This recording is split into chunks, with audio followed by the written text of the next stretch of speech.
अस्सलाम वालेकुम रहमतुल्लाहि व बरकातुहू। नाज़रीन मोहतरम, बहुत ही अहम खबर आपके सामने पेश करने जा रहे हैं कि पूरी उम्मत मुसलमा को और लबैक वालों को मुबारक हो कि हाफिज़ साद हुसैन रिज़वी साहब का निकाह हो चुका है। जी हाँ नाज़रीन, हमारे अमीर तरीक़ अलबई पाकिस्तान हाफिज़ साद हुसैन रिज़वी साहब का निकाह कुछ देर पहले हो चुका है। मुफ्ती मुनीबुर रहमान ने उनका निकाह पढ़ाया। चलिए आपके सामने कुछ मनाज़िर रखते हैं, कुछ तस्वीरें रखते हैं और एक दो वीडियो हमारे सामने आई हैं, वो हम रखते हैं आपके सामने। बाग हैदर में है जोबनों पर बहार, बाग हैदर में है जोबनों पर बहार।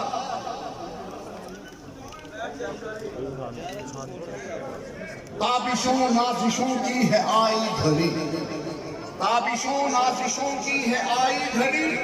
खूब चमकी है सेहरे की हर एक घड़ी, खूब चमकी है सेहरे की हर एक घड़ी। जैसे कि नाज़रीन आपने देखा, दोनों शहजादे बैठे थे और इनका निकाह हो चुका है।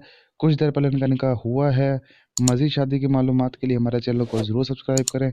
मिलते हैं नई वीडियो के साथ, तब तक के लिए अल्लाह हाफ़िज़।